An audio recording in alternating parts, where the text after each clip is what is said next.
and thanks for joining me today here in the Let's Make Food from Food Kitchen, where I am making hot sauce. So I've got a variety of peppers here. I have some red chili peppers, and then I have a couple habaneros as well. And I just need enough to fill my jar.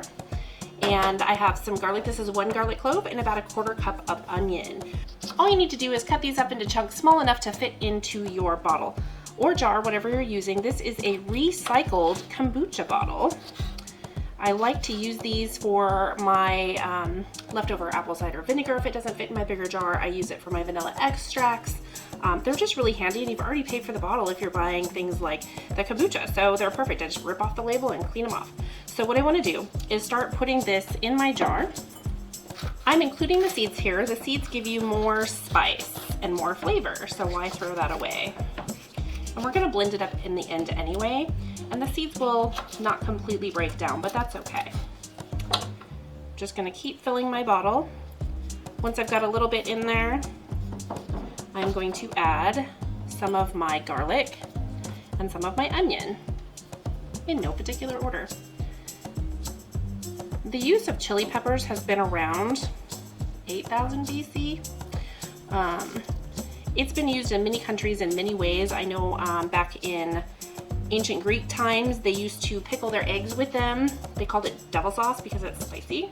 You can get creative with the kind of peppers that you use. You can use jalapeno peppers, you can use long hot peppers, whatever your preference is. Feel free to mix them up. You can use some sweet peppers, some hot peppers, whatever you want to do. I think at this point, I'm going to go ahead and add one of my habaneros. I'm going to take some of those seeds out because they don't look so good. Otherwise, I would have left them in. See how some of these seeds are white and some of them aren't? I don't think those are very good. So we're going to go ahead and take those out, and I'll just leave in some from another pepper. You might have noticed that I'm wearing gloves while I handle these peppers. These are very hot, especially the habaneros. And what I don't want to do is cut up these peppers and then touch my face. Regardless of whether or not you like spicy stuff, getting these peppers in your eyes can be very bad, so don't do it. Wear gloves when you process your peppers. And these I'm going to go a little smaller in. I'm also going to wash my cutting board a little more than I normally would because I want to get those pepper juices out of there. Okay, so there's 1 habanero, 2, I think that was 3 chili peppers. I am going to put a full another one in there. So once again, I'm just trying to get this jar filled up, and I'm probably going to squish it down a little bit so it's pretty tightly packed before I add my distilled white vinegar. One of the things to keep in mind when you're cutting these up in regards to the size of how big or small you choose to make them is that you will have to get them back out of the jar to puree them.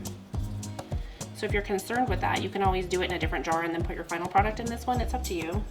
All right, those are nice and diced. If I wanted to, I could scrape up all of these seeds off of my cutting board, but I'm not going to. I think there's enough in here to make quite a difference in my spice level. So what I'm gonna do is take, I think this should fit in there, and I'm just gonna kind of push it down a little bit. And I'm gonna add about 1/4 teaspoon of salt. And this is the 1/2 teaspoon measure, which is why it's not all the way full. It's just the 4 teaspoons dirty and I didn't want to wash it. Okay, so we're done with that, and I am now going to just put enough white vinegar in here to cover the peppers. So that's all we really need to do. I'm gonna put the cap on here, kind of tight, and then I'm going to take my label. So this will be ready to use in 24 hours if you want to use it that soon.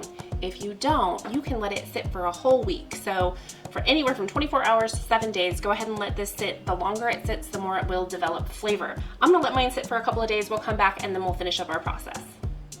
It's time to finish our hot sauce again. You might notice that I have a different jar here with our peppers and onions and garlic.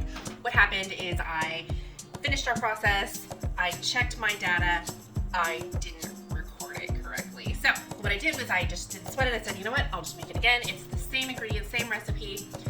Slightly more peppers in here though than what were in here, which is totally fine. As long as your ratio is fine on topping it off with your vinegar, you're good. Just increase your salt a little bit. So step 1, open it up. Smell it if you want to. I'm just gonna pour this whole thing into my blender. Get all those peppers out of there. that. I'm gonna put my lid on.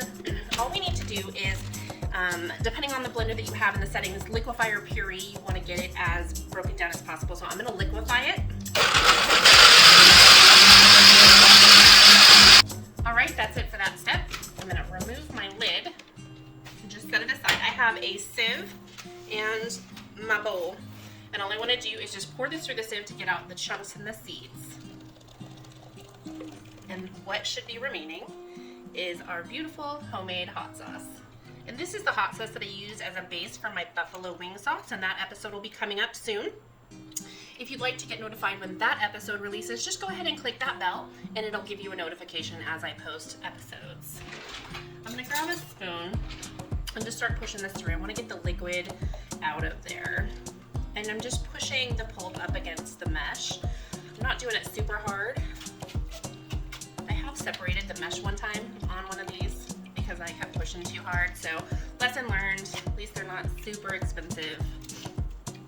Now, if you don't have a sieve, you could try and run it through a coffee filter, but you're gonna have to keep changing the coffee filter. But it would work in a pinch, I guess. I'm gonna spoon this in here. I tried pouring it and it got super messy, so I'm just gonna do it this way.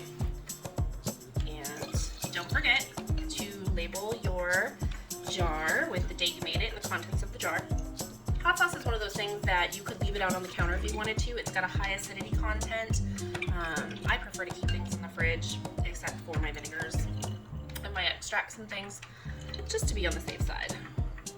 Well, that worked out really well. That was 1 quart of peppers, onions, garlic, and that was a half a pound of a mixture of the different peppers, the same amount of onion and 1 clove of garlic, and it gave us, this is about 15 ounces. It filled up my jar, so if you want to get 15 ounces of sauce, there's your measurements. Thanks for joining us here today in the Let's Make Food from Food kitchen. Have an awesome day. From my kitchen to yours, let's make food from food. That's one boy puppy.